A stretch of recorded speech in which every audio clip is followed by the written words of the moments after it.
When my daughter-in-law looked me straight in the eye at the charity gala and announced to the entire board that I was their latest charity case, I smiled and nodded like I agreed. What she didn't know was that I owned the building we were standing in, the company sponsoring the event, and enough dirt on her family to bury them all. Sometimes the best revenge isn't loud. It's calculated, precise, and delivered with a smile that never wavers until their world crumbles completely. Before we jump back in, tell us where you're tuning in from, and if this story touches you, make sure you're subscribed, because tomorrow I've saved something extra special for you. My name is Selma Price, and if you had told me 6 months ago that I'd be sitting in my penthouse office, watching my daughter-in-law's family business collapse on live television, I would have called you insane. But here I am, sipping my morning coffee and watching the financial news ticker scroll past with Montgomery Holdings down 73% in overnight trading. The anchor is calling it one of the fastest corporate collapses in recent memory. I call it justice served exactly the right temperature. Let me take you back to where this all started. Because the woman you see today, the one who just orchestrated the systematic destruction of an entire family's empire, wasn't always this person. 6 months ago, I was just a mother trying to build a relationship with her son's new wife. I was naive enough to believe that love and kindness could bridge any gap, even when that gap felt more like a canyon. It began on a Tuesday morning in September, when my son Marcus called to invite me to lunch. He sounded different, nervous maybe, like he was reading from a script. We met at that little bistro downtown, the one where I used to take him for his birthday when he was small, and still thought spending time with his mother was the best part of his day. Those memories felt like they belonged to someone else as I sat across from him, watching him fidget with his napkin and avoid eye contact. Marcus had always been my quiet one, thoughtful and careful with his words. Even as a child, he'd think through every sentence before speaking, as if he were afraid of saying the wrong thing. It's a trait that served him well in his career as an architect, but it made moments like these excruciating, because I could see him building walls in real time, constructing barriers between us with the same precision he used to design buildings. He told me about the charity work his wife Victoria was involved in, how passionate she was about helping underprivileged families, how much it meant to her to make a difference in the world. The way he spoke about her, with this reverent tone like she was some kind of saint, made my chest tighten. Not because I begrudged her the praise, but because I recognized the sound of a man who was trying too hard to convince himself of something.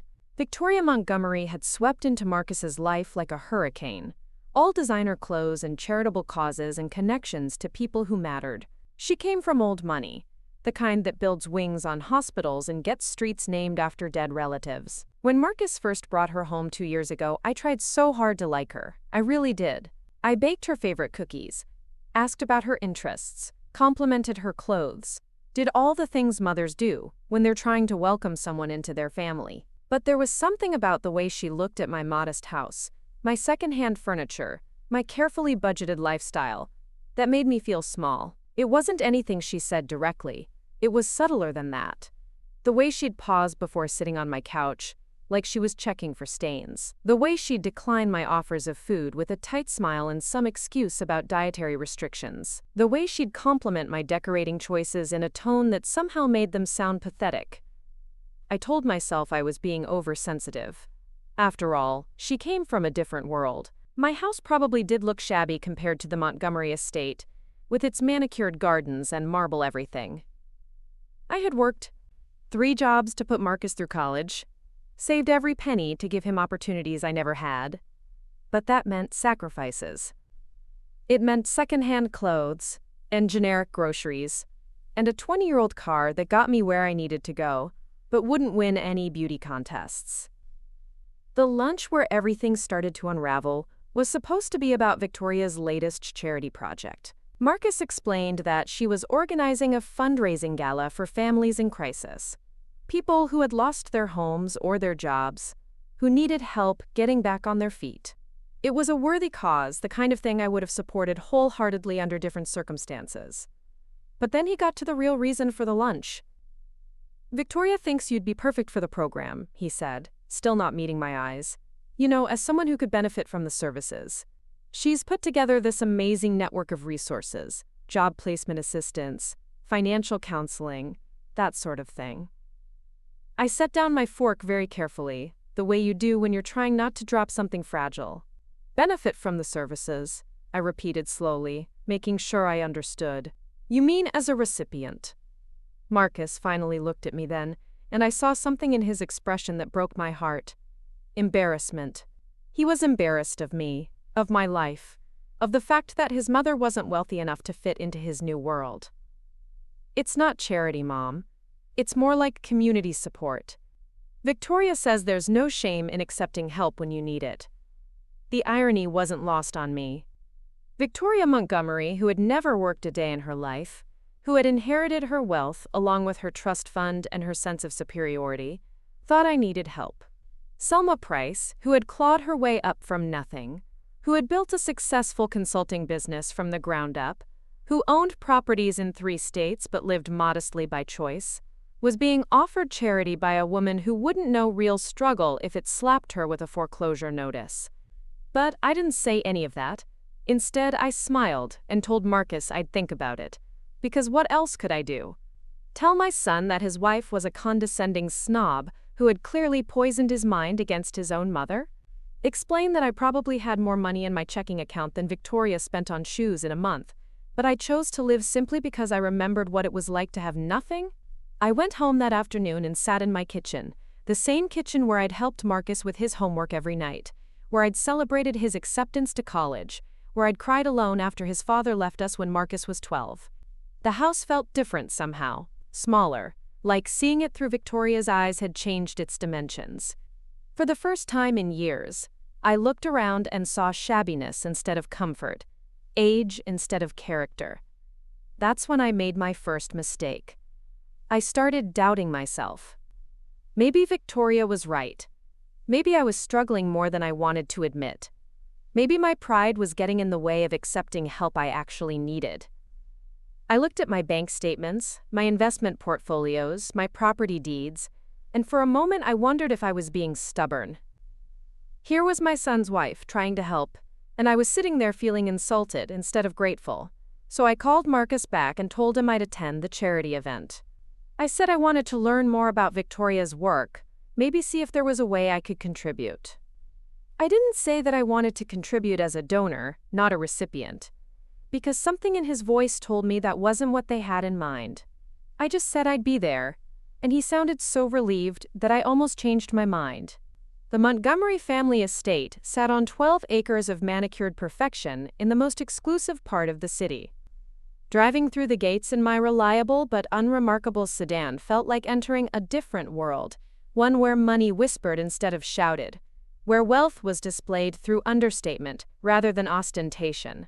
The circular driveway could have housed a small neighborhood, and the house itself looked like something out of a... Preparing and narrating this story took us a lot of time. So if you are enjoying it, subscribe to our channel. It means a lot to us. Now, back to the story. Magazine, all clean lines and expensive restraint. I had dressed carefully for the evening, choosing my best black dress and the pearl necklace that had been my mother's. Looking at myself in the mirror before leaving, I thought I looked presentable, even elegant. But pulling up behind a line of luxury cars, watching women emerge in gowns that cost more than my mortgage payment, I felt my confidence wavering. The entry hall was magnificent, I had to admit. Crystal chandeliers cast warm light over marble floors, and fresh flowers that probably cost more than my grocery budget filled every corner. Staff moved through the crowd with practiced efficiency, offering champagne and appetizers that looked like tiny works of art. It was the kind of party I might have enjoyed under different circumstances, if I hadn't felt like I was there under false pretenses. Victoria found me almost immediately, gliding over in a cream-colored gown that probably had a designer name I wouldn't recognize. She air-kissed my cheeks and told me how wonderful I looked, but there was something in her eyes that made me feel like she was cataloging my outfit, pricing it, finding it wanting. She introduced me to people as Marcus's mother, never using my name, never mentioning anything about who I was or what I did for work. The charity presentation was impressive. I had to give her that. Victoria stood at the front of the room and spoke passionately about families in crisis, about the importance of community support, about how a helping hand could change someone's entire trajectory. She had charts and statistics and heartbreaking stories that moved people to reach for their checkbooks. She was good at this, I realized. Really good. And then she called me to the front of the room, "I'd like you all to meet someone very special," Victoria said, her voice carrying that particular tone wealthy people use when they're about to perform an act of public charity. "This is Selma, and she's going to share her story with us tonight." I stood there in front of 50 of the city's most influential people, my heart hammering against my ribs, realizing that I had been set up. This wasn't about me learning about Victoria's charity work.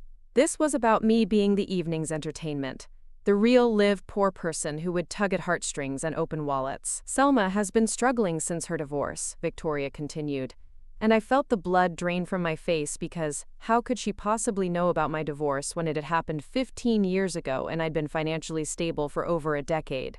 She's been working multiple jobs just to make ends meet, trying to maintain her dignity while facing some really challenging circumstances. The room was silent, all eyes on me, and I could see the mixture of pity and discomfort on the faces looking back. These people didn't want to hear about struggle. They wanted to write checks and feel good about themselves and go home to their perfect lives. But Victoria wasn't done. "What makes Selma's story so inspiring is her resilience," she said, putting her hand on my shoulder in a gesture that looked supportive but felt possessive. "Despite everything she's been through, she's maintained such grace, such determination to keep going. She's exactly the kind of person our foundation exists to help." And then came the moment that changed everything. "In fact," Victoria announced with a smile that didn't reach her eyes, "Selma is going to be our first official recipient of the new Emergency Assistance Program. She's our charity case." The phrase hung in the air like smoke, and I felt something inside me snap. Not break, exactly, but snap into place, like a puzzle piece finally finding where it belonged. I looked at Victoria's face, at her satisfied smile, at the way she was basking in the approval of her audience, and I understood that this had been planned from the beginning. Marcus's lunch invitation, the careful way he'd presented the charity work, even my invitation to this event, it had all been orchestrated to lead to this moment. I was supposed to be grateful, I was supposed to tear up and thank her for her generosity, and let these people feel good about helping the poor single mother who couldn't take care of herself. I was supposed to play the role Victoria had written for me. Instead, I smiled. It wasn't the reaction she expected. I could see the confusion flicker across her face as I stepped forward to the microphone, my hands steady, my voice clear. "Thank you so much, Victoria," I said, my tone warm and gracious. "This is incredibly generous of you and your family. I'm truly touched by this gesture." Victoria's smile relaxed, thinking she'd gotten what she wanted. The audience murmured their approval. Marcus, standing near the back of the room, looked relieved that I was handling this well. "I do have one small question, though," I continued, still smiling. "I'm curious about the application process for this assistance program. What kind of financial documentation did you require? Income verification, asset disclosure, that sort of thing?" Victoria's smile flickered. "Oh well, we base our decisions on need, of course. Marcus helped us understand your situation." "I see. So Marcus provided my financial information?" I looked toward my son, whose face was starting to show the first signs of worry. "That's interesting, because I don't recall giving him access to any of that. But I'm sure it was just an oversight." The room was getting quieter, people sensing that something was shifting, that this wasn't going according to script. "The thing is," I said, my voice still pleasant, still grateful, "I'd hate for there to be any confusion about my circumstances. I'd feel terrible if your foundation was giving assistance to someone who didn't actually need it. That wouldn't be fair to the people who really are struggling." Victoria's composure was starting to crack. "Selma, I think there might be some misunderstanding." "Oh, I don't think so," I replied. "I think everything's perfectly clear. You've identified me as someone in financial crisis, someone who needs emergency assistance, your charity case. I just want to make sure we're all on the same page about what that means." I turned to address the room directly, my smile never wavering. "How many of you know what I do for a living?" I asked. Silence. "Anyone? No? Well, that's understandable. It's not very exciting. I run a consulting firm that specializes in helping small businesses with their financial strategies. We've been quite successful, actually." Successful enough that I was recently able to purchase the building that houses several downtown businesses, including the law firm that represents the Montgomery family. You could have heard a pin drop. Victoria's face had gone completely white. In fact, I continued, my little company has been doing so well that just last month I was able to make a rather substantial acquisition. Perhaps some of you have heard of Hartwell Industries. They supply materials to most of the construction companies in the city. I now own controlling interest in that company. The murmurs were starting now, confused whispers as people tried to process what they were hearing. So you can imagine my surprise, I said, my voice still warm, still gracious, when my son's wife identified me as someone in need of charity. It made me wonder if perhaps there had been some confusion about who exactly was struggling financially. I reached into my purse and pulled out a folded piece of paper. This morning I had my accountant prepare a summary of my current financial position. I thought it might be helpful for the foundation's records. I handed the paper to Victoria, whose hands were shaking slightly as she unfolded it. As you can see, my net worth is approximately $4.7 million. Not counting real estate holdings, which would bring the total closer to $7 million. Victoria stared at the paper like it was written in a foreign language. The room was completely silent now. But here's the thing, I said, taking the microphone from its stand and walking closer to the audience. Victoria isn't wrong about one thing. I am your charity case. Not because I need your money, but because I've been the victim of something that deserves your charity. Your understanding, your forgiveness for what I'm about to do. I looked directly at Victoria, who seemed frozen in place. You see, I've been the victim of systematic humiliation by someone who decided that my modest lifestyle meant I was poor, that my choice to live simply meant I was struggling, that my love for my son made me a convenient target for her need to feel superior. Someone who used my own child to set me up as entertainment for her wealthy friends. The silence was deafening. I could see phones being discreetly pulled out, people realizing they were witnessing something that would be talked about for years. So yes, Victoria, I am your charity case. And you know what charity I need most? I smiled at her, the same warm, gracious smile I'd been wearing all evening. I need the charity of watching you explain to all these lovely people how you mistook a multimillionaire for someone who needed their spare change. Victoria's mouth opened and closed like a fish out of water. Marcus was pushing through the crowd, his face a mixture of horror and confusion. Mom, he started, but I held up a hand. Oh honey, we'll talk later. Right now I think Victoria has some explaining to do. I turned back to the crowd. Ladies and gentlemen, I hope you'll excuse me. I have a board meeting tomorrow morning to discuss some new acquisitions and I need my beauty sleep. I handed the microphone back to Victoria, who took it automatically, like she was in shock. Thank you for this lovely evening, I said, and Victoria, thank you for showing me exactly what kind of person my son married. It's been incredibly enlightening. I walked out of that mansion, with my head held high, my shoulders straight, and my dignity intact. Behind me I could hear the explosion of conversation, the shocked exclamations, the frantic questions. But I didn't look back. This was only the beginning. The drive home gave me time to think, to let the adrenaline settle and the reality of what had just happened sink in. I had just declared war on the Montgomery family, and they had no idea what they were up against. Victoria had played her hand, shown me exactly what she thought of me, and now it was my turn. I'd spent my entire adult life building something from nothing, creating security for myself and my son through careful planning and relentless work. I'd learned to be strategic, to think 3 moves ahead, to never make a decision based on emotion alone.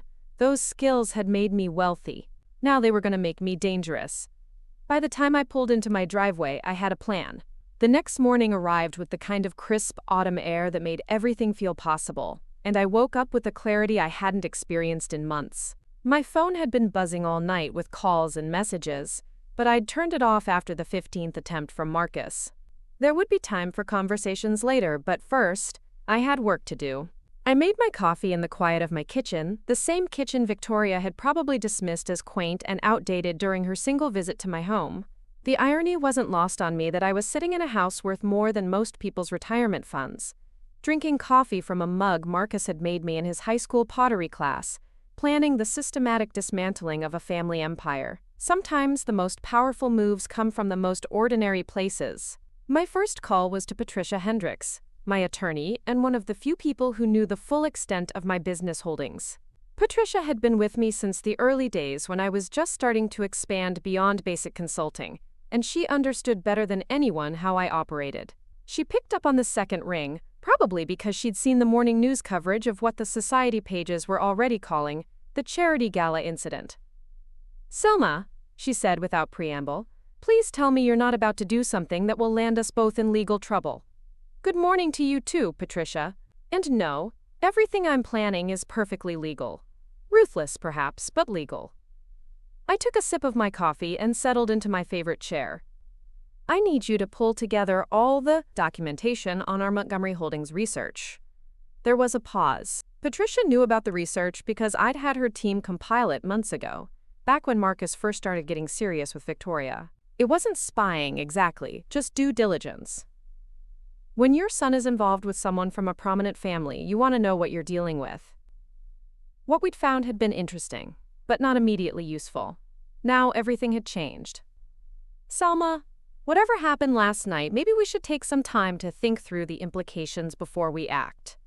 The implications were considered the moment Victoria Montgomery decided to humiliate me in front of 50 witnesses.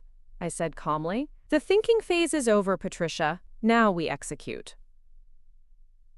Montgomery Holdings was impressive on paper, the kind of old money operation that had been built over generations through careful investments and strategic partnerships. Richard Montgomery, Victoria's father, had inherited a solid foundation and expanded it into a diversified portfolio that included real estate development, manufacturing interests, and a venture capital arm that funded tech startups. On the surface, they looked untouchable.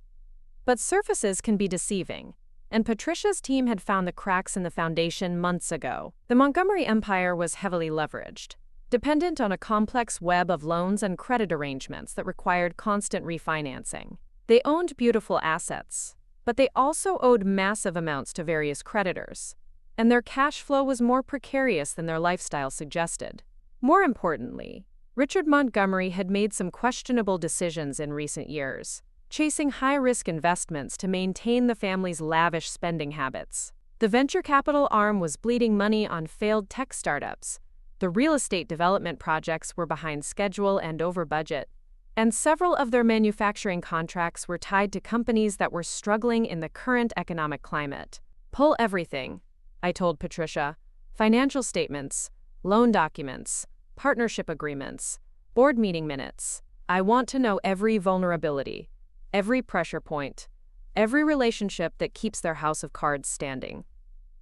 And then what? Then we start applying pressure. My second call was to David Chen, my investment manager and the person responsible for growing my portfolio beyond what I'd ever imagined possible. David had been instrumental in helping me diversify my holdings, moving money into everything from municipal bonds to cryptocurrency to art collections. He was discreet, brilliant, and completely amoral when it came to business decisions. "David, I need you to liquidate some positions and prepare for a series of strategic acquisitions." "How much are we talking about?" "Whatever it takes." I walked to my office window and looked out at the city skyline, at the buildings that housed the businesses and the people who would soon learn what happened when you underestimated Selma Price. "I want to buy debt, David. Specifically, I want to buy any debt associated with Montgomery Holdings or their subsidiary companies." There was a long pause. David was smart enough to understand the implications immediately. "You want to become their creditor. I want to become their biggest creditor. When someone owes you money, you have leverage. When someone owes you enough money, you have control." The beauty of debt acquisition is that it's completely legal and often invisible to the debtor until it's too late. Companies sell debt all the time, packaging it and reselling it to investors who want steady returns. Banks offload mortgages, credit card companies sell portfolios of outstanding balances, and business lenders frequently sell commercial loans to free up capital for new lending. David's job was to identify every piece of Montgomery debt that was available for purchase and quietly acquire it through a network of shell companies and investment vehicles. It would take time, and it would be expensive, but I had both time and money. What I was buying wasn't just debt. I was buying power. By noon, Patricia had sent over a comprehensive analysis of Montgomery Holdings' financial structure, and the picture was even more vulnerable than I'd remembered. The company was essentially a Jenga tower of overlapping obligations, with each piece supporting the others in a delicate balance that could be disrupted by removing the right blocks at the right time. Their primary bank loan was coming up for renewal in 6 months, a $30 million credit facility that they needed to maintain their current operations.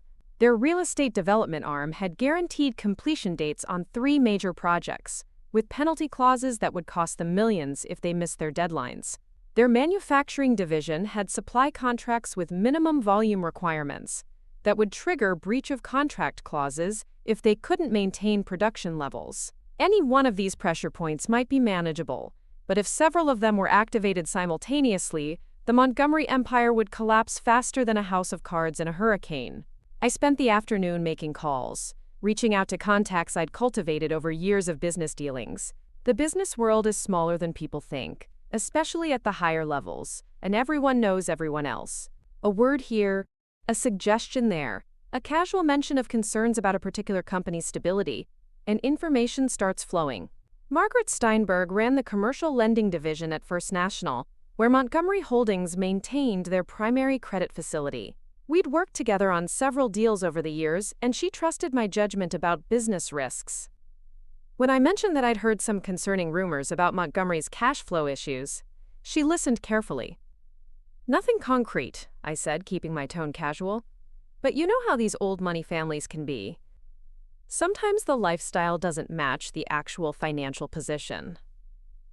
Margaret thanked me for the heads up and promised to take a closer look at Montgomery's financials when their loan came up for review. I knew she would, because Margaret had built her career on identifying risks before they became problems. James Morrison was the city's most influential commercial real estate attorney, representing developers, contractors, and investors in deals worth hundreds of millions of dollars. He also happened to be married to my accountant's sister, which meant we moved in the same social circles despite our very different public profiles. "James, I've been thinking about getting into real estate development," I told him over lunch at the country club where he was a member. "I know the Montgomery family has several projects in the works. Any thoughts on how that market is looking?" James was happy to share his insights, and what he shared was illuminating.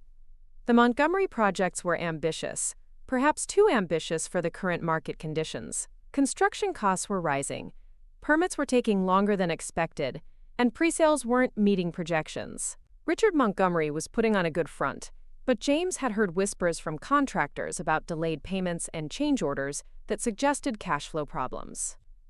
"Honestly, Selma, if you're looking at real estate development, you might want to wait 6 months and see what opportunities emerge. I have a feeling there might be some distressed assets available soon." The seed was planted. James Morrison's opinion carried weight in the development community, and if he was expressing concerns about Montgomery Holdings, others would start paying attention. By the end of the week, David had successfully acquired $12 million worth of Montgomery debt, purchased through intermediaries at a discount from the original lenders. The debt purchases were structured through different entities, making it nearly impossible for the Montgomerys to trace them back to me. As far as they knew, their various loans had simply been sold to institutional investors, which happened all the time, but I wasn't just buying debt, I was buying influence. The first test came when Montgomery Holdings submitted their quarterly report to their primary lender. Margaret Steinberg's team had flagged several concerning trends in their cash flow analysis, exactly the kind of red flags that made banks nervous about extending credit. When Montgomery's CFO called to schedule a meeting about their upcoming loan renewal, Margaret's assistant told him they were booking meetings for December, 3 months earlier than usual. The second test came when James Morrison mentioned to a colleague at a construction industry dinner that he was hearing concerning rumors about delayed payments on Montgomery projects. The colleague happened to be the regional sales manager for a major concrete supplier, and by Monday morning, Montgomery's procurement department was receiving calls from vendors asking about payment terms and credit limits. The third test came when David's contacts in the venture capital community started asking subtle questions about Montgomery Holdings' investment strategy. Word travels fast in venture capital circles, And when investors start hearing that a major player might be having liquidity issues, they start reevaluating their own relationships with that player. None of these actions were overtly hostile. They were just business, the kind of routine due diligence and risk assessment that happens every day in the corporate world. But together they created a climate of uncertainty around Montgomery Holdings, the kind of uncertainty that makes partners nervous and creditors cautious. Marcus finally cornered me the following Saturday, showing up at my house at 8 in the morning with coffee and croissants from our old favorite bakery. He looked terrible, like he hadn't slept in days, and there were stress lines around his eyes that made him look older than his 32 years. "Mom, we need to talk." I let him in because he was still my son, regardless of everything that had happened. We sat at my kitchen table, the same table where we'd had thousands of conversations over the years. But this one felt different. There was a formality to it, a distance that hadn't been there before Victoria entered our lives. "Victoria is devastated," he began, and I had to suppress a laugh because Victoria Montgomery had never been devastated by anything more serious than a broken nail in her entire privileged life. "I'm sure she is," I said mildly. "Public humiliation can be quite distressing." "She didn't mean to hurt you, Mom." She really thought she was helping. Now I did laugh, a short, bitter sound that made Marcus flinch. "Marcus, your wife identified me as a charity case in front of 50 of the city's most influential people. She presented me as entertainment, as a prop in her little show about helping the deserving poor. If that's her idea of helping, I'd hate to see what she considers harmful." "She made a mistake," he said desperately. "She didn't know about your business, about your finances. I never told her because I didn't think it was relevant to our relationship." "Didn't think it was relevant?" I set down my coffee cup carefully, the same way I'd done at that lunch weeks ago when this all started. "You didn't think it was relevant that your mother is financially successful? Or did you just prefer that your wife see me as someone who needed her charity?" Marcus's face crumpled. "It wasn't like that. Victoria comes from a different world, Mom. Her family has always been involved in charity work, in helping people. When she heard about your divorce, about the years you worked multiple jobs to put me through college, she just assumed you were still struggling. And you didn't correct that assumption. I thought if she got to know you, she'd see how amazing you are without focusing on money and status and all that stuff that matters to her family." There it was, the admission I'd been waiting for. Marcus knew exactly who Victoria was, knew that money and status mattered to her, knew that she judged people based on their wealth, and he decided to manage the situation by letting her think less of me rather than more of her. "So you let her believe I was poor. I let her believe you were modest. There's a difference. Is there? Because from where I'm sitting, it looks like you were embarrassed by my lifestyle and decided it was easier to let your wife pity me than to defend the choices I've made." Marcus was quiet for a long time, staring into his coffee cup like it might contain answers to questions he didn't want to ask. When he finally looked up, his eyes were red. "I love her, Mom. I know she's not perfect. I know her family can be difficult. But I love her. And I love you, too. I just want my family to get along." "Your family," I repeated. Interesting phrase. Because last week at that gala, Victoria made it very clear that I'm not part of your family anymore. She made it clear that I'm just a burden, a charity case, someone to be managed and pitied and trotted out when you need to demonstrate your compassion for the less fortunate. She didn't mean it that way. Marcus, stop. Just stop defending her for 5 minutes. And really listen to what happened. Your wife humiliated me in public, used me as a prop in her charity theater, and when I revealed that I wasn't actually poor, she was mortified. Not because she'd made a mistake, but because she'd been caught looking foolish. There's a difference. I stood up and walked to the window, looking out at my garden, where the last of the autumn flowers were blooming. This house had been my sanctuary for 15 years, the place where Marcus and I had built our life together after his father left.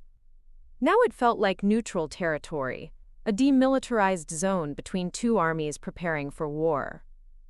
"I've made some business decisions this week," I said without turning around. "Decisions that are going to affect Victoria's family." "What kind of decisions?" "The kind that will teach them the difference between someone who needs charity and someone who provides it." Marcus was quiet for so long that I finally turned around. He was staring at me with an expression I'd never seen before, like he was seeing a stranger wearing his mother's face. "What did you do?" "I did what I always do, Marcus. I identified a problem, and I solved it. The problem is that Victoria's family thinks they can humiliate people without consequences. I'm providing the consequences. Mom, whatever you're planning, please don't. Victoria's father is a good man. Her family doesn't deserve to be hurt because of a misunderstanding. Richard Montgomery is a gambler who's been living beyond his means for years, funding his family's lifestyle with borrowed money and risky investments. Victoria's a spoiled princess who's never faced a real consequence in her life. They're not good people, Marcus. They're privileged people, and there's a difference." I sat back down across from him and leaned forward, making sure he understood every word. "Here's what's going to happen. Montgomery Holdings is going to face some challenges in the coming months. Financial challenges that will require them to make some difficult decisions about their lifestyle and their priorities. During those challenges, they're going to learn what it really means to need help, to depend on the charity of others. You can't do this. I already am doing this. The question is whether you want to be part of the solution or part of the problem." Marcus stood up abruptly, knocking over his coffee cup and sending brown liquid spreading across my kitchen table. I watched it pool and drip onto the floor, making no move to clean it up because this moment felt too important to interrupt with domestic concerns. "You're not the woman who raised me," he said, his voice shaking with anger or fear, or both. "The mother I knew would never use her money to hurt people. The mother you knew was content to be underestimated and overlooked and treated like she didn't matter. That woman is gone, Marcus. She died last Tuesday night when your wife called her a charity case in front of 50 witnesses, and you stood there and said nothing. I didn't know what to say. You could have said she was wrong. You could have said I was your mother and deserved respect. You could have defended me the way I defended you every day of your childhood when kids at school made fun of our secondhand clothes and our beat-up car and the fact that your father didn't stick around." Marcus's face was white now, and I could see him struggling with the weight of that comparison. He'd been on the receiving end of my fierce protection for so many years that he'd forgotten what it looked like from the other side. "I'm sorry," he whispered. "I'm so sorry, Mom. I should have said something. I should have stopped her." "Yes, you should have, but you didn't. And now we're all going to live with the consequences of that choice." He left without cleaning up the spilled coffee, without saying goodbye, without looking back. I sat alone in my kitchen for a long time after his car disappeared down the street, staring at the brown stains spreading across my table and thinking about stains that can't be cleaned up, damage that can't be undone. But I wasn't sad, I was determined. The following Monday brought news that Montgomery Holdings' primary construction loan had been called in for early review due to concerns about project completion timelines. The bank wasn't foreclosing, just exercising their right to reassess the terms based on new information about potential delays. It was a routine business decision, the kind that happened every day in commercial lending. Tuesday brought news that 3 of Montgomery Holdings' venture capital portfolio companies had requested emergency funding, threatening to drain the cash reserves that the company needed for their own operations. Market conditions were challenging for tech startups, and several promising investments were turning into expensive liabilities. Wednesday brought news that the City Planning Commission was requesting additional environmental impact studies for Montgomery's largest development project, potentially delaying construction by 6 months and triggering penalty clauses worth millions of dollars. None of these events were connected, at least not in any way that could be traced back to me. They were just business, the kind of routine challenges that successful companies navigate every day. The difference was that Montgomery Holdings was no longer in a position to navigate challenges easily. Their leverage ratios were too high, their cash reserves too low, their options too limited. By Thursday, Richard Montgomery was making phone calls to his business associates, quietly exploring options for emergency financing. By Friday, those same associates were having lunch conversations about Montgomery Holdings' potential vulnerability, speculating about whether the family's long run of success might finally be coming to an end. The business world is remarkably efficient at spreading information, especially information about weakness. When successful people start to stumble, others notice quickly because today's ally might be tomorrow's competitor, and everyone wants to be positioned to take advantage of opportunities when they arise. I spent the weekend at my cabin in the mountains, the one Victoria had never seen because Marcus had never thought to invite me to any of their family gatherings there. It was a modest place by Montgomery standards, just 4 bedrooms and a view of the lake, but it was mine. I'd bought it 5 years ago as an investment and kept it as a retreat, a place where I could think clearly without the distractions of the city. Sitting on the deck with my morning coffee, watching the sun rise over water that was still and perfect as glass, I felt a peace I hadn't experienced in months. Not because I was happy about what I was doing to the Montgomery family, but because I was finally being honest about who I was and what I was capable of. Selma Price was not a woman who needed charity. She was a woman who gave it, strategically and purposefully, to people and causes she deemed worthy. The Montgomery family had never been worthy of her generosity, and now they were going to learn what it felt like to be on the other side of that equation. My phone buzzed with a text from David Chen. The message was brief but significant. Montgomery Holdings missed a payment deadline yesterday. Debt now technically in default. Proceed to next phase? I typed back a single word. Proceed. The real game was just beginning. The call came at 7 in the morning on a Tuesday that would later be remembered as the beginning of the end for Montgomery Holdings. Richard Montgomery's voice on the other end of Patricia's phone was strained, carefully controlled in the way that powerful men sound when they're trying not to sound desperate. Patricia, I need to speak with Ms. Price about a business matter. It's rather urgent. Patricia had been expecting this call for weeks. We'd discussed how to handle it when the time came, what tone to take, what information to share, and what to keep close. She told Richard that I was traveling but might be available for a phone conference later in the week, maybe Friday if my schedule permitted. The delay was intentional, a small demonstration of how priorities can shift when circumstances change. I wasn't traveling. I was sitting in my office, listening to Patricia's end of the conversation on speaker, watching the morning news coverage of Montgomery Holdings' latest setback. 3 major subcontractors had filed liens against their downtown development project, claiming non-payment totaling over $2 million. The liens weren't just about money, they were about credibility. When contractors start filing public claims against a developer, it signals to the entire industry that something is seriously wrong. Richard's voice carried a note of strain that hadn't been there during his confident presentations at charity galas and business association dinners. I'd prefer to meet in person, if possible. This is a matter that requires discretion. Of course, Patricia replied smoothly. Ms. Price values discretion. I'll have her office contact you to arrange something appropriate. After she hung up, we sat in silence for a moment. Patricia had been my attorney for 12 years, had seen me navigate difficult negotiations and complex deals. But she'd never seen me orchestrate anything quite like this. The systematic dismantling of a family empire wasn't something they taught in law school, and I could see her struggling with the ethics of what we were doing, even though every action we'd taken was perfectly legal. He sounded scared, she said finally. He should be. When you build your entire life on borrowed money and other people's goodwill, you're always one bad month away from losing everything. Richard Montgomery has had a lot of good months, now he's having bad ones. The morning briefing from David Chen painted a picture of accelerating decline. Montgomery Holdings had missed 2 more payment deadlines over the weekend, triggering acceleration clauses that made their entire debt portfolio immediately due and payable.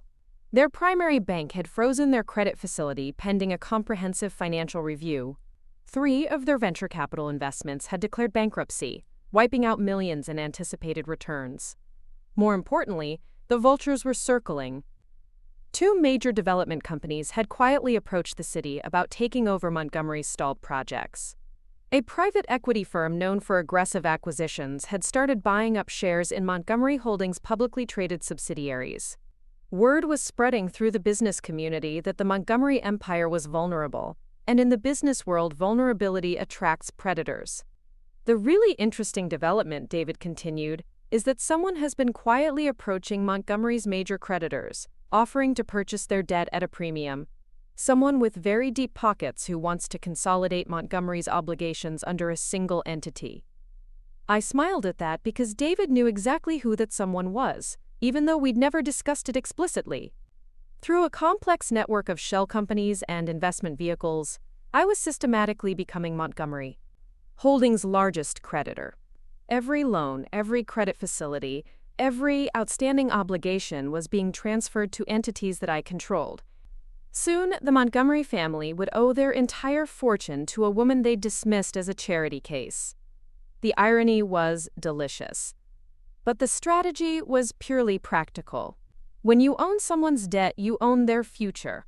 You can restructure payment terms, demand immediate settlement, force asset sales, or simply wait and collect interest while they struggle. The choice is entirely yours, and the debtor has no say in the matter. Richard Montgomery was about to learn that lesson in the most personal way possible. The meeting was scheduled for Friday afternoon at Patricia's office, neutral ground that would allow both parties to maintain their dignity, while conducting business that would fundamentally alter the balance of power between them. I arrived 30 minutes early, not out of eagerness but to ensure that I controlled the environment and the timing of the encounter. Patricia's conference room overlooked the city's financial district, offering a view of the gleaming towers where fortunes were made and lost with equal efficiency. The Montgomery Holdings building was visible from the window, a testament to 3 generations of success that was about to become a monument to hubris and poor judgment. Richard arrived precisely on time, accompanied by his attorney and his chief financial officer. He was a distinguished man in his early 60s, silver-haired and expensively dressed, with the kind of understated confidence that came from never having to worry about money. Until now. The introductions were formal, polite, professional. We shook hands and exchanged pleasantries about the weather and the traffic, maintaining the fiction that this was a routine business meeting between equals. But the tension in the room was palpable, the unspoken acknowledgement that one of us was here to ask for help and the other was here to decide whether to provide it. "Miss Price," Richard began, settling into his chair with practiced ease, "I want to thank you for making time in your schedule. I understand you're a very busy woman." "I make time for important matters, Mr. Montgomery. Patricia tells me you have a business proposition." "In a manner of speaking, yes." He paused, choosing his words carefully. "Montgomery Holdings is going through a period of transition right now. Market conditions have created some temporary challenges that require creative solutions." I nodded sympathetically, maintaining the pretense that I didn't know exactly what those challenges were and who was responsible for creating them. "I see. And how do you think I might be able to help? We understand that you've been active in the debt acquisition market recently. Very active, in fact. Our research suggests that you may have acquired positions in several of our outstanding obligations. My investment manager handles those types of transactions. I'd have to review my portfolio to give you specific details." Richard's CFO leaned forward, consulting a folder thick with documents. "We've been able to trace approximately $47 million in Montgomery Holdings debt to entities that appear to be connected to your business interests. If our analysis is correct, you now control the majority of our outstanding obligations." I looked genuinely surprised, which wasn't difficult since I was genuinely impressed by how quickly they'd managed to connect the dots. Richard Montgomery might be overleveraged and overconfident, but he wasn't stupid. "That's a significant amount," I said thoughtfully. "I suppose it would give someone considerable influence over your company's financial future." "It would indeed." Richard's smile was strained, the expression of a man who was trying to maintain dignity while asking for mercy. "Which brings me to my proposition. Montgomery Holdings would like to negotiate a comprehensive debt restructuring agreement, something that would allow us to consolidate our obligations and establish a more manageable payment schedule." "What kind of terms did you have in mind?" Richard's attorney slid a bound proposal across the table. It was impressive, professionally prepared, with charts and projections and legal language designed to make their request sound reasonable and mutually beneficial. The basic proposal was simple: extend the payment schedules, reduce the interest rates, and provide Montgomery Holdings with enough breathing room to work through their current difficulties. In exchange, they were offering collateral in the form of real estate holdings, equity positions in their subsidiary companies, and personal guarantees from Richard himself. It was exactly the kind of deal that struggling companies proposed when they were desperate, but not yet willing to admit defeat. I took my time reviewing the documents, making notes in the margins, asking clarifying questions about specific provisions. The silence stretched uncomfortably as Richard and his team waited for my response, their confidence gradually eroding as the minutes passed without any indication of my intentions.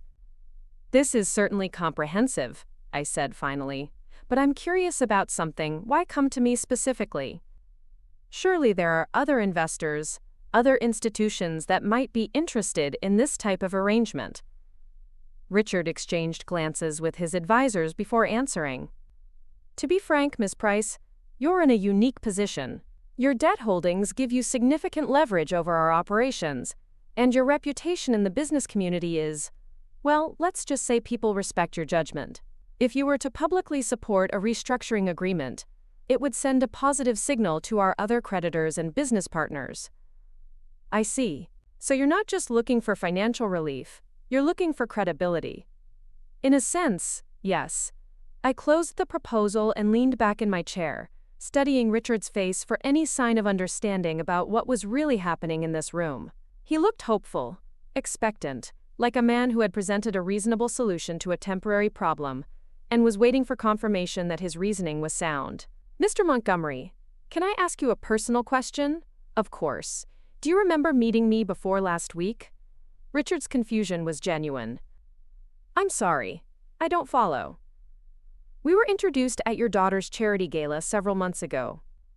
You shook my hand, asked me how I was enjoying the evening, told me what wonderful work Victoria was doing for the community." "Yes, I remember the gala. I'm sure I met many people that evening." "I'm sure you did. The thing is, when Victoria introduced me to you and your wife, she identified me as someone who would be benefiting from your family's charitable foundation. She said I was your charity case." The color drained from Richard's face as the implications of that statement settled over the room like fog. His attorney shifted uncomfortably in his chair, suddenly understanding that this meeting wasn't going according to the script they'd prepared. "Ms. Price, if there was any misunderstanding—" "Oh, there was no misunderstanding," I said calmly. "Your daughter was very clear about what she thought of me, about what she thought I needed from your family. She was also very clear about what she thought I could contribute to your social circle, which was essentially nothing beyond serving as an example of the kind of person worthy of your charity." Richard's mouth opened and closed like a fish, searching for words that wouldn't come. His CFO was staring at his hands, probably calculating how much worse this situation had just become. "The irony, of course," I continued, "is that Victoria was absolutely right about one thing. I am your charity case, just not in the way she intended." I stood up and walked to the window, looking out at the Montgomery Holdings building gleaming in the afternoon sun. "You see, Mr. Montgomery, I've been thinking a lot about charity lately. About what it means to help people who are struggling, to provide assistance to those who find themselves in difficult circumstances through no fault of their own." I turned back to face the table, where three successful men were beginning to understand that they were not in control of this conversation. "Your family taught me something important about charity at that gala. You taught me that sometimes the people who most need help are the ones who are too proud to ask for it directly. Sometimes they dress up their requests in the language of business propositions and mutually beneficial arrangements, but what they're really asking for is mercy." Richard found his voice finally, though it came out as barely more than a whisper. "What do you want, Ms. Price?" "I want to help you, Mr. Montgomery. I want to provide the same kind of assistance that your daughter offered me. I want to be your charity." I returned to my seat and opened the proposal again, flipping through the pages with renewed interest. "The terms you've outlined here are quite generous. Reduced interest rates, extended payment schedules, collateral that's probably worth less than you think it is. It's exactly the kind of arrangement that someone in your position would need to avoid complete financial collapse." "Then you'll consider it?" "Oh, I'll do more than consider it. I'm going to accept it. With some modifications." Relief flooded Richard's face. followed immediately by wariness as the word modifications registered. The payment schedule you've proposed extends your obligations over 15 years at prime rate plus 2%. I'm willing to accept that, but I want the rate locked at current levels, regardless of market fluctuations. Richard nodded eagerly. A locked rate was actually favorable to Montgomery Holdings if interest rates rose. The collateral package is acceptable, but I want first right of refusal on any asset sales during the restructuring period. If Montgomery Holdings decides to sell anything, I get to match any outside offer. Again, Richard nodded. It was a reasonable protection for a major creditor. And finally, I want a seat on the Montgomery Holdings Board of Directors, with full voting rights and access to all financial information.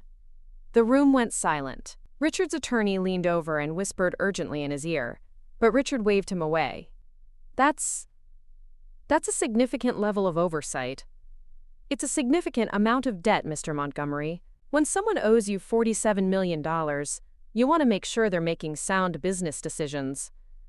Richard was trapped and he knew it. Refuse my terms, and I could demand immediate payment of the entire debt portfolio, which would force Montgomery Holdings into bankruptcy within weeks. Accept my terms, and I would essentially become a partner in his family's business, with the power to influence every major decision they made. There's one more thing, I said, pulling a single sheet of paper from my briefcase. A personal matter that needs to be addressed as part of this agreement.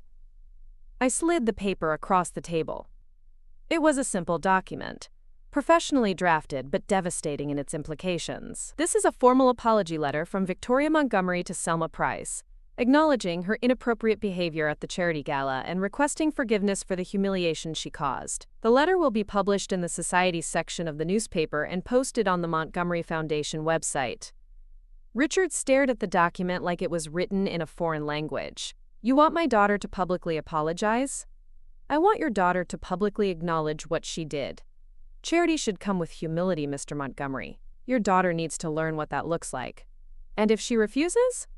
Then I suppose you'll need to find another way to restructure your debt. I'm sure there are other investors who might be interested in acquiring Montgomery Holdings assets at bankruptcy prices.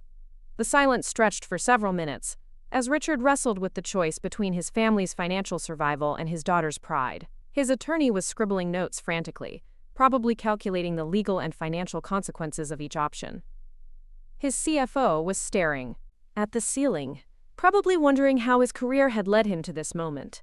Finally, Richard reached for his pen. I'll need to discuss this with Victoria. Of course. Take your time. I'm not going anywhere. That evening, Marcus appeared at my door again, this time without coffee and croissants, this time with an expression that mixed anger and desperation in equal measure. Victoria was with him, looking smaller and paler than I'd ever seen her, her usual confidence replaced by something that might have been fear. Mom, Marcus began, but I held up a hand to stop him. If you're here to negotiate, you're talking to the wrong person. Patricia handles all my business arrangements. This isn't about business, Victoria said, speaking for the first time since they'd arrived. This is personal. Yes, it is. Very personal. I invited them in because refusing would have been petty, and I wasn't interested in being petty. I was interested in being thorough. We sat in my living room, Victoria perched on the edge of the couch like she was ready to flee at any moment, Marcus positioned between us like a referee at a boxing match. My father told me about your meeting today, Victoria said. About the conditions you've set for the debt restructuring. Your father presented a business proposition, and I presented a counteroffer. That's how negotiations work. The apology letter isn't business. That's revenge. I studied her face, looking for any sign of genuine understanding about what she had done to me, any recognition that her behavior at the gala had consequences beyond her immediate embarrassment. What I saw instead was indignation, the wounded pride of someone who was being asked to account for actions she didn't consider significant. Victoria, do you remember what you said to me that night at your gala? I made a mistake. I misunderstood your situation. That's not what I asked. Do you remember your exact words? She shifted uncomfortably, glancing at Marcus for support that he couldn't provide. I said some things that were inappropriate. I was trying to help, and I handled it badly. You called me your charity case. In front of 50 people. You identified me as someone who needed your family's financial assistance. You presented me as entertainment, as a prop in your little show about helping the deserving poor. I didn't mean it that way. How did you mean it, Victoria? Please, explain to me how calling someone a charity case in public could possibly be interpreted as kindness. The question hung in the air between us, unanswered because there was no good answer. Victoria had humiliated me deliberately, using my perceived poverty as a way to demonstrate her family's generosity and social consciousness. The fact that she'd been wrong about my financial situation didn't change the cruelty of what she'd done. "I'm sorry," she said finally, the words sounding forced and hollow. "I'm truly sorry for what I said. I was wrong and I hurt you and I wish I could take it back." "I appreciate that, Victoria. But apologies spoken in private don't repair damage done in public. If you want forgiveness, it needs to be as public as the humiliation was." Marcus leaned forward, his voice tight with frustration. "Mom, you're destroying her family's business over a misunderstanding. Doesn't that seem disproportionate to you?" "I'm not destroying anything, Marcus. I'm providing financial services to a company that needs them. The terms I've offered are actually quite generous, considering the risk involved in lending to an over-leveraged borrower. Don't pretend this is just business. You're doing this because you're angry. You're absolutely right, I am angry. I'm angry that your wife thought so little of me that she turned me into a performance piece for her wealthy friends. I'm angry that you stood there and let it happen. I'm angry that it took financial leverage to get either of you to acknowledge that what she did was wrong." I stood up and walked to the mantel, where family photos documented Marcus's childhood and adolescence, years when it had been just the two of us against the world. Those pictures felt like artifacts from a different life, reminders of a relationship that had been irrevocably changed by greed and pride and misplaced loyalty. "But mostly," I continued, "I'm angry that you think an apology should be enough to erase the consequences of her actions. Victoria humiliated me because she thought she could, because she assumed I was powerless to respond. She was wrong about my power, but she was right about my position in your life. I was expendable, someone whose feelings didn't matter as long as she got what she wanted." Victoria was crying now, tears streaming down her cheeks in a way that might have moved me 6 months ago, before I learned what she really thought of people like me. "Please," she whispered, "my family doesn't deserve this. My father worked his whole life to build that company." "Your father built that company on borrowed money and risky investments, Victoria. I didn't create his financial problems. I just refused to solve them for free. What do you want from us? What will it take to make this stop?" The question was plaintive, desperate, exactly the tone that people use when they realize they've miscalculated badly and need mercy from someone they've wronged. It was the same tone I might have used if she'd offered me genuine charity instead of public humiliation. "I want what I've always wanted, Victoria. I want respect. I want acknowledgement that I matter, that my feelings have value, that I'm not just a prop in your family's social theater." "And the letter? The public apology? The letter is how you demonstrate that respect. It's how you show the same 50 people who witnessed my humiliation that you understand what you did was wrong." Victoria wiped her eyes with the back of her hand, smearing her makeup in a way that made her look younger and more vulnerable. "If I sign the letter, if I do what you want, will you restructure the debt? Will you let my family's business survive? If you sign the letter, I'll honor the terms your father and I discussed.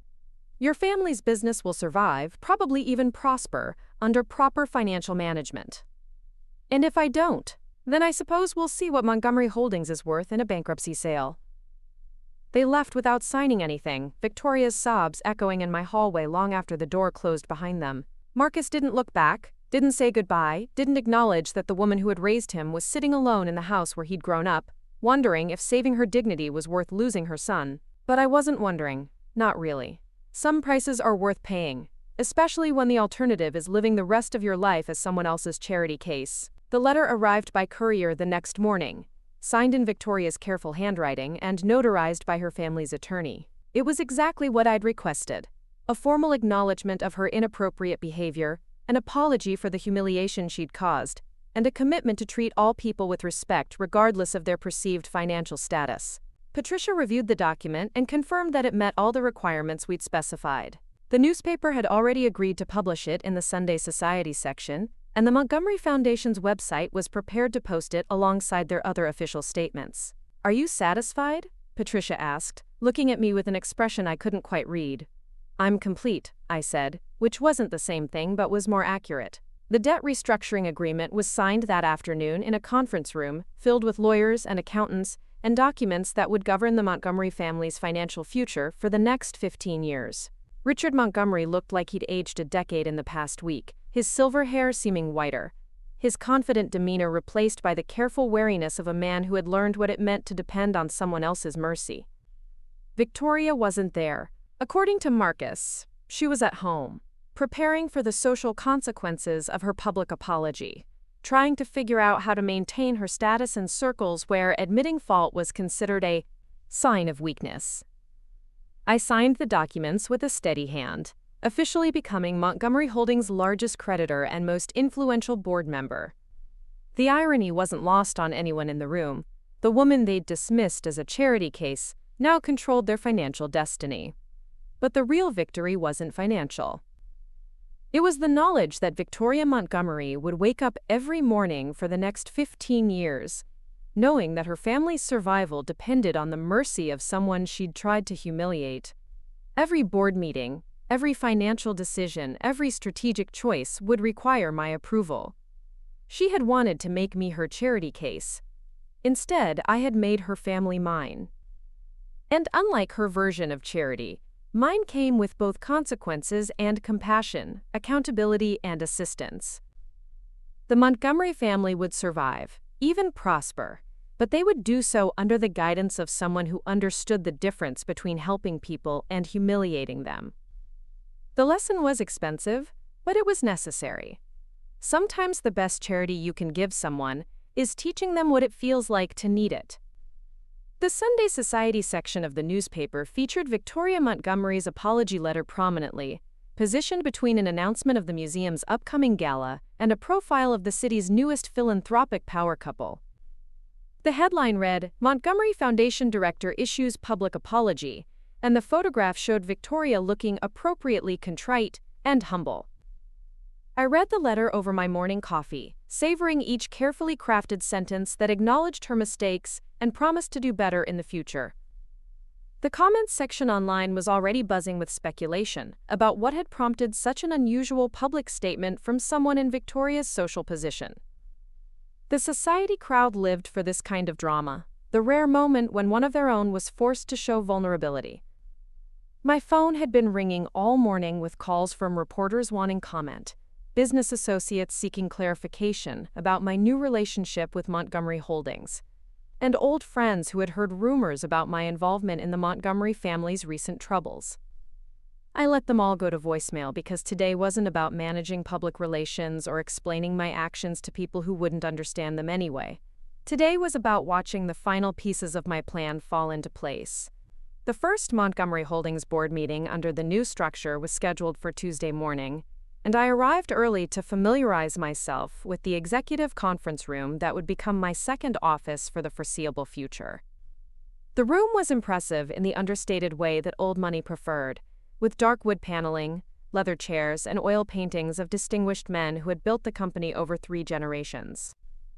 Richard Montgomery was already there when I arrived, reviewing agenda items with his chief financial officer, and looking like a man who was still adjusting to his new reality.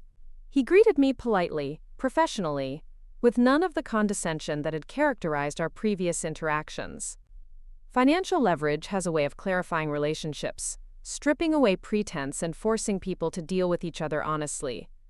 "Ms. Price, thank you for coming. I've prepared a comprehensive overview of our current financial position and operational challenges. I appreciate your thoroughness, Richard. I'm looking forward to learning more about the company's day-to-day operations." The other board members arrived over the next few minutes, a collection of family friends, business associates, and professional directors who had been governing Montgomery Holdings with the casual oversight that comes from never having to worry about serious financial pressure. Their expressions ranged from curious to concerned, as they processed the reality that their comfortable board position now included oversight from someone who actually owned their debt.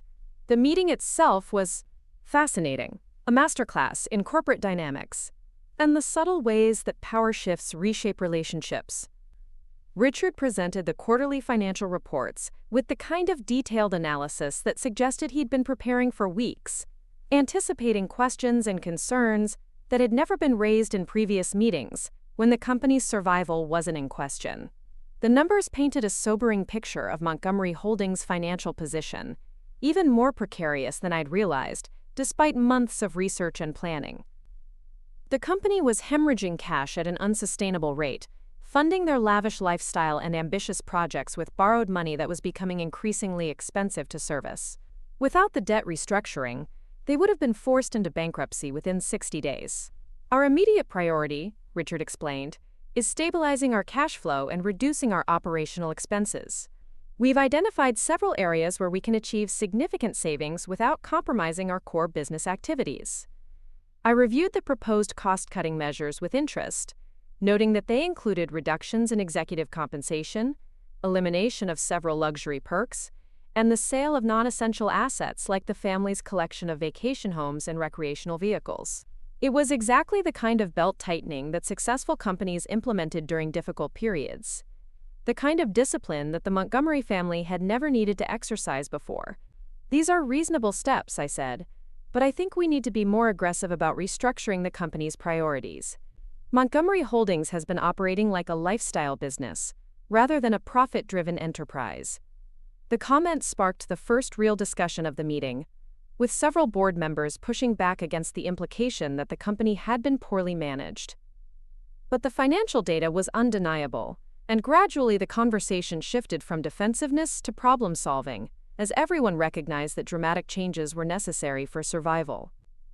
I proposed the establishment of new oversight committees for financial planning, operational efficiency, and strategic development, with board-level review required for any expenditure over $50,000. It was the kind of hands-on management that growing companies use to maintain fiscal discipline, but it represented a fundamental change in how Montgomery Holdings had operated for decades. I understand these measures might feel restrictive, I said, addressing the obvious discomfort around the table, but they're designed to ensure long-term stability rather than short-term convenience. Sometimes the best way to help a struggling company is to force it to operate more efficiently. Richard nodded grimly, understanding that arguing with his largest creditor would be both futile and counterproductive. We'll implement whatever oversight measures you think are necessary, Ms. Price. The meeting concluded with the establishment of a weekly reporting schedule that would keep me informed about every aspect of Montgomery Holdings' operations, from cash flow projections to major personnel decisions. It was comprehensive oversight that would give me effective control over the company's direction, without the legal responsibility that came with outright ownership. As the other board members filed out, Richard lingered behind to address what was clearly a personal concern. Ms. Price, I want you to know that Victoria is struggling with the public response to her apology letter. The social media reaction has been particularly harsh, and she's considering withdrawing from her foundation work entirely. I looked at him with genuine curiosity, wondering if he actually expected me to feel sympathy for his daughter's discomfort. That's unfortunate, Richard. Victoria has always seemed passionate about charitable work. She is passionate about it. That's what makes this situation so difficult for her. She genuinely believed she was trying to help you that night at the gala. I'm sure she did. The problem wasn't her intentions, it was her execution. Charity that humiliates the recipient isn't charity, it's performance art. Richard shifted uncomfortably, clearly wanting to defend his daughter, but recognizing that doing so would be professionally unwise given our new relationship. Is there anything we can do to repair the damage? Some way to move forward that doesn't require Victoria to sacrifice her reputation entirely? The question revealed everything about how the Montgomery family still thought about this situation. They saw Victoria's public humiliation as damage that needed to be repaired, rather than consequences that needed to be accepted.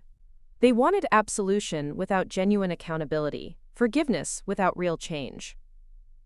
Victoria's reputation will recover, Richard. People forget public apologies faster than they forget public humiliations. But her reputation was never really the point of this exercise. Then what was the point? The point was teaching your family that actions have consequences, that treating people with disrespect can be expensive, and that assumptions about other people's circumstances can be dangerous. Victoria learned those lessons. Whether she applies them going forward is entirely up to her. I gathered my papers and stood to leave, but Richard's voice stopped me at the door. "Miss Price, I need to ask you something, and I hope you'll give me an honest answer." "Of course. Are you planning to destroy us? Is this restructuring just a slower way of putting Montgomery Holdings out of business?" The question was asked with the quiet desperation of a man who was finally beginning to understand how completely his family's fate rested in my hands.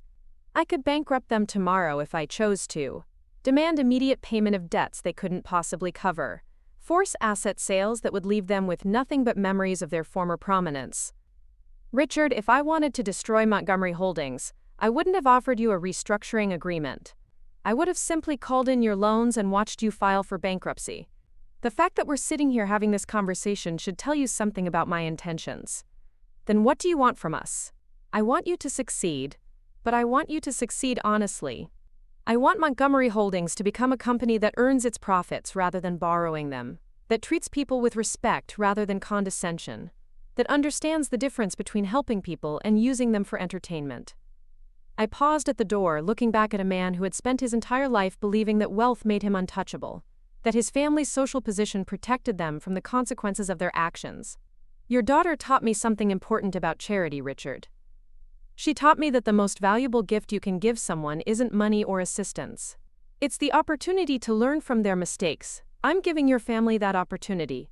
What you do with it is entirely your choice."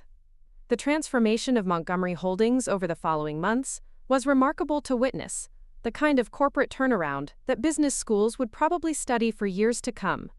The combination of financial pressure and professional oversight forced the company to operate with a level of efficiency and discipline that had been absent for decades. Richard proved to be surprisingly adaptable to the new reality, embracing the oversight requirements and implementing operational changes with the enthusiasm of someone who had rediscovered his passion for building rather than simply maintaining a business. The weekly board meetings became strategic planning sessions, where actual decisions were made and actual progress was measured. Victoria's situation was more complicated. The public apology had indeed damaged her standing in the social circles where she'd once been a prominent figure, forcing her to confront the reality that her influence had been based more on her family's wealth than her personal accomplishments. Several charity boards had quietly asked her to step down, and invitations to exclusive events had become noticeably scarce. But rather than retreating entirely from public life, Victoria surprised everyone by taking a position with a community organization that provided job training and financial counseling to low-income families. It was unglamorous work, the kind of hands-on service that didn't generate society page coverage or tax-deductible donation opportunities. But it seemed to give her a sense of purpose that her previous charitable activities had lacked. Marcus remained conflicted about the entire situation, torn between loyalty to his wife and recognition that his mother had been wronged in ways that demanded accountability. Our relationship slowly began to heal as he witnessed the positive changes in both Victoria's character and his in-laws' business practices.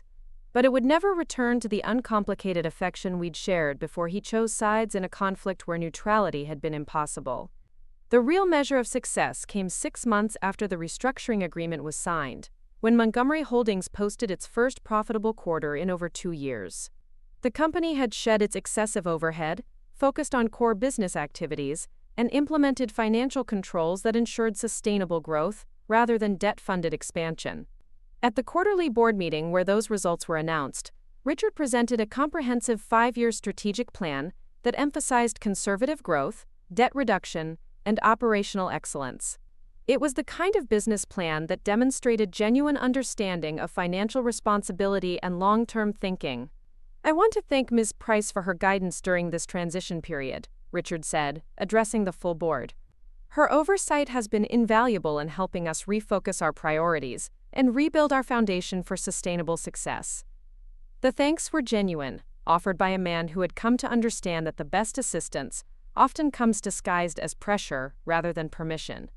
Montgomery Holdings was stronger than it had been in years, more focused and more profitable, operating with the kind of discipline that builds lasting value rather than temporary wealth. After the meeting, Richard and I walked together to the parking garage, discussing implementation details for the next phase of the company's development. The conversation was professional but warm, characterized by the mutual respect that develops between people who have worked through difficult challenges together. Ms. Price, I hope you know how much I've come to appreciate your approach to this restructuring.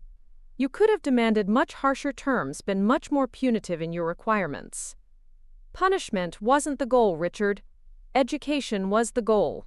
Your family needed to learn some lessons about respect and responsibility, but destroying you wouldn't have taught those lessons effectively.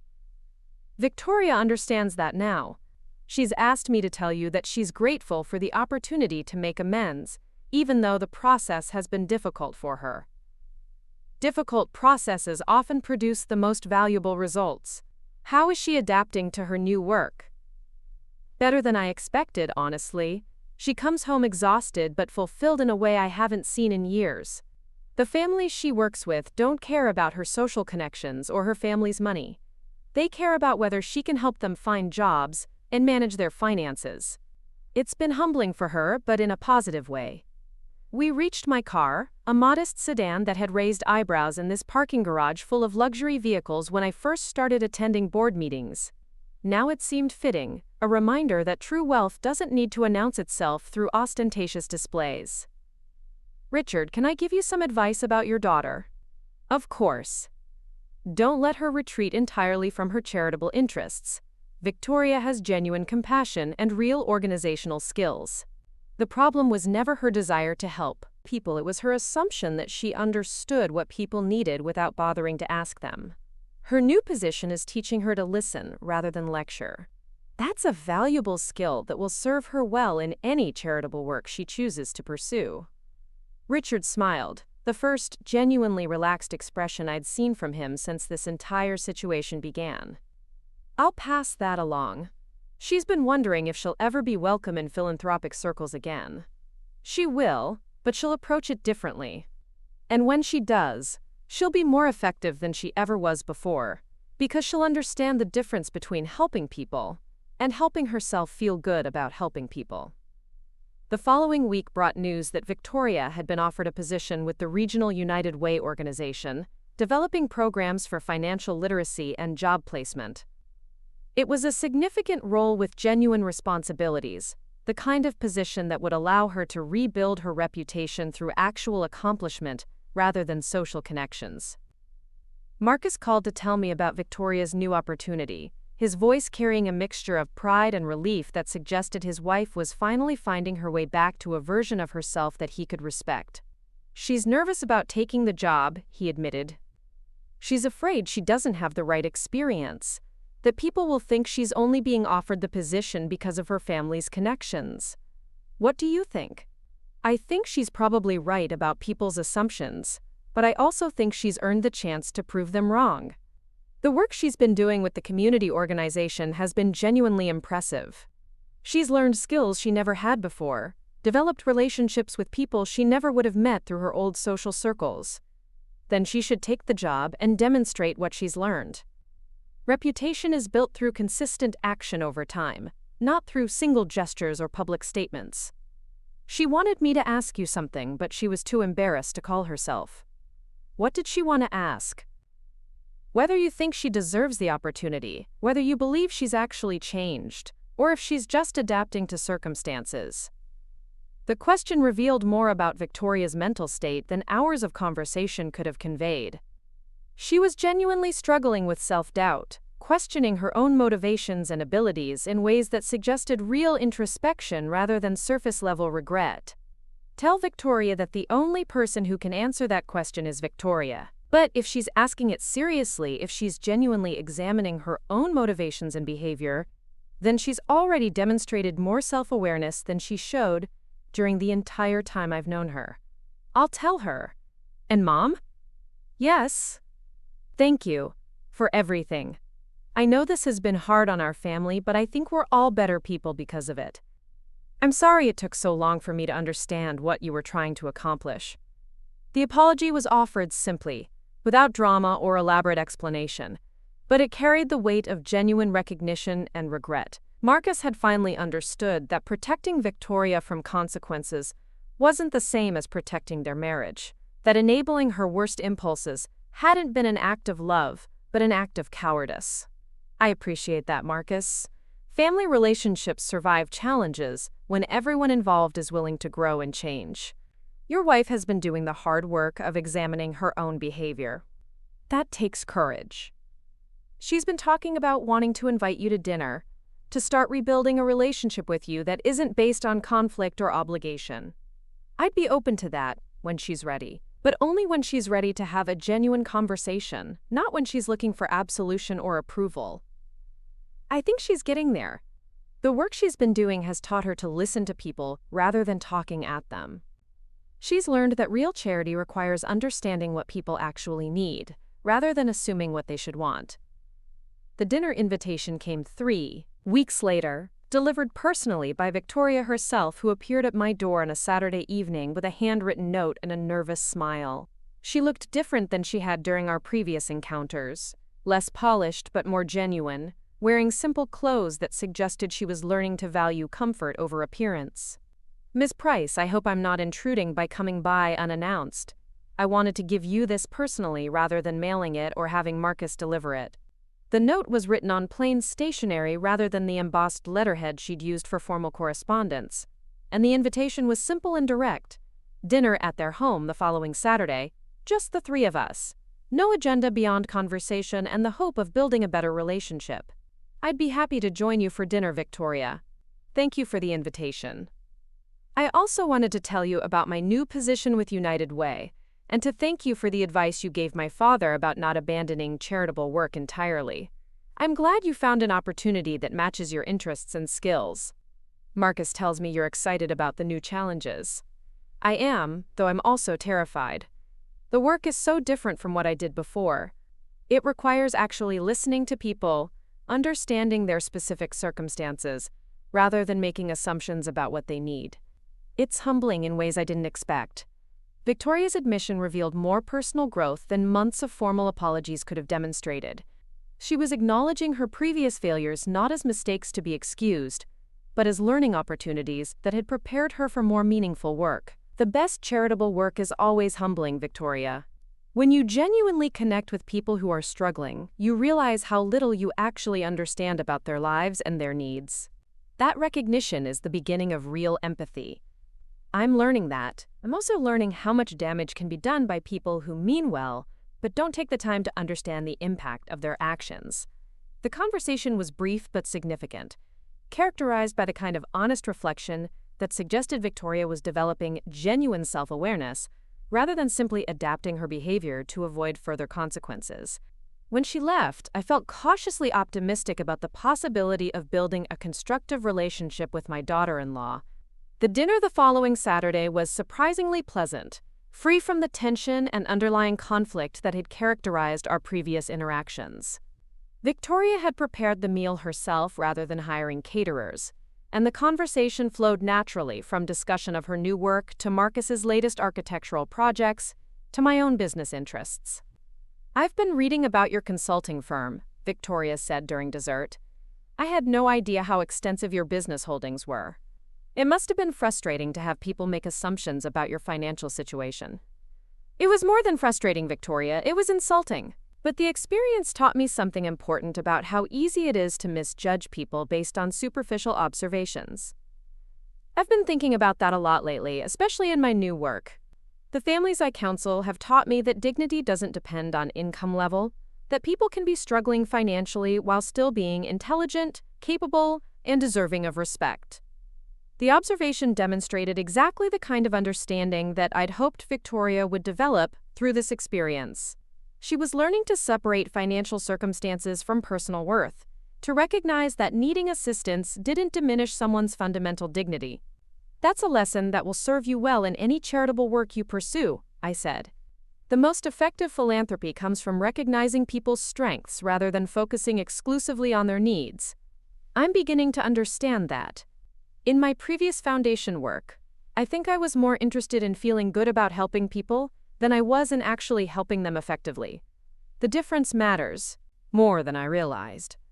Marcus looked pleased by his wife's insights, clearly proud of the personal growth she'd demonstrated over the past several months. The man who had once defended her out of obligation was now supporting her out of genuine respect for the work she was doing to improve herself. As the evening concluded, Victoria walked me to my car and offered a final comment that summarized her transformation better than any formal apology could have done. "Ms. Price, I want you to know that I understand now why my behavior at the gala was so harmful. I turned you into a symbol rather than treating you as a person. I used your perceived circumstances to make myself feel superior, rather than trying to understand what you might actually need or want. That was cruel, even if I didn't intend it to be cruel. I appreciate you saying that, Victoria. Understanding the impact of our actions is the first step toward making better choices in the future. I hope you'll give me the chance to demonstrate that I've learned from this experience. I know it will take time to rebuild trust, but I'm willing to do the work required. Time and consistent action, Victoria. Reputation is built through patterns of behavior, not through single gestures. But if you continue the work you're doing, continue growing and learning, I think we can build a relationship based on mutual respect rather than mutual tolerance." The months that followed brought steady progress in all the relationships that had been damaged by this conflict. Montgomery Holdings continued to operate profitably under the new financial controls, gradually reducing their debt burden while building reserves for future growth. Victoria's work with United Way earned recognition from both clients and colleagues, establishing her reputation as someone who combined genuine compassion with practical skills. Most importantly, the Montgomery family learned to live within their means rather than constantly borrowing against their future, developing the kind of financial discipline that builds lasting wealth rather than temporary prosperity. They downsized their lifestyle in ways that eliminated stress rather than creating it, discovering that happiness didn't require constant consumption and status display. A year after the charity gala that started this entire conflict, Victoria invited me to attend United Way's annual volunteer recognition dinner as her guest. The invitation came with a handwritten note explaining that she wanted to share an evening celebrating people who gave their time and energy to help others without expecting recognition or personal benefit. "I thought you might appreciate seeing charity work that focuses on service rather than social status," she wrote. "The people being honored tonight understand the difference between helping people and performing helpfulness." The dinner was held in a community center rather than a luxury hotel, and the attendees were social workers, teachers, retirees, and working parents who volunteered their time because they wanted to make a difference in their community. The atmosphere was warm and genuine, characterized by the kind of authentic appreciation that comes from recognizing real service rather than charitable theater. Victoria's presentation that evening focused on the financial literacy program she'd developed for families transitioning from emergency assistance to economic stability. Her approach emphasized respect for clients' intelligence and circumstances rather than patronizing advice about money management, recognizing that most financial problems stem from systemic issues rather than personal failings. "The families we work with don't need lectures about budgeting," she explained to the audience. "They need job training, childcare assistance, transportation support, and access to affordable financial services. Our role is to help them navigate systems and access resources, not to judge their choices or assume we understand their circumstances better than they do." The presentation demonstrated exactly the kind of learning I'd hoped this experience would produce. Victoria had developed genuine expertise in addressing poverty and financial instability, but more importantly, she'd developed humility about the complexity of these issues and respect for the people who face them. After the dinner, we talked in the parking lot about her plans for expanding the program and her thoughts about returning to more traditional philanthropic work in the future. "I've been offered a position with the Community Foundation," she said, "developing grant programs for organizations that provide direct services to low-income families. It would be a significant step up in responsibility and visibility. Are you interested in taking it?" "I am, but I'm also nervous about returning to the world of big money philanthropy. I don't want to lose the perspective I've gained through this work, the understanding that effective charity requires listening more than talking." The fact that you're concerned about that suggests you're ready for the challenge, Victoria. People who are confident they have nothing left to learn are the ones who make the biggest mistakes. I hope you're right. I'd like to think I could bring some of what I've learned to a larger platform, help other philanthropists understand the importance of respecting the people they're trying to help. The conversation marked a full circle in Victoria's development, from someone who used charity as social performance to someone who understood it as genuine service. The transformation hadn't been easy or quick, but it had been thorough, changing not just her behavior but her fundamental understanding of what it means to help other people effectively. Standing in that parking lot, watching Victoria drive away to a life that was more meaningful and more fulfilling than anything she'd experienced during her years of social prominence, I felt a deep satisfaction that had nothing to do with revenge and everything to do with redemption. The Montgomery family had learned lessons that would serve them well for the rest of their lives, developing character and understanding that no amount of inherited wealth could provide. The charity case had indeed been helped, just not in the way anyone had originally intended. Sometimes the best assistance you can give people is forcing them to confront their own assumptions and develop their own strength. The Montgomery family had been given that opportunity, and they had chosen to take advantage of it rather than simply enduring it. In the end, we had all learned something valuable about charity, respect, and the complicated relationship between helping people and humbling them. The lessons had been expensive, measured in pride and comfort and social standing, but they had been worth the price because they had produced genuine growth rather than temporary change. As I drove home that evening, I reflected on the year-long journey that had begun with public humiliation and ended with mutual respect. The woman who had been dismissed as a charity case had taught her supposed benefactors what charity actually meant, demonstrating that the most valuable gift you can give someone isn't money or assistance, but the opportunity to become a better version of themselves. Sometimes the best revenge is helping your enemies discover their own potential for goodness. Sometimes the most effective charity is refusing to enable people's worst impulses while supporting their capacity for growth.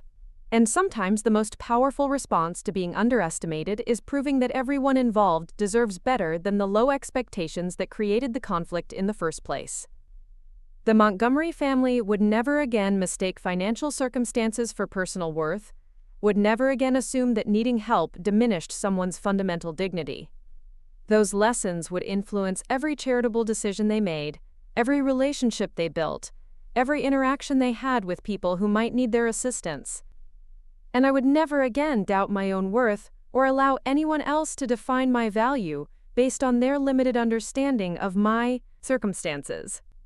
The quiet strength that had built my business empire had also rebuilt my confidence in my own judgment and my right to be treated with respect, regardless of how I chose to live my life. In the end, we had all received exactly the charity we needed, even if it hadn't looked like charity at the time. The best gifts often come disguised as challenges, forcing us to grow in ways we never would have chosen, but always needed to experience. Up next, you've got 2 more standout stories right on your screen. If this one hit the mark, you won't want to pass these up. Just click and check them out.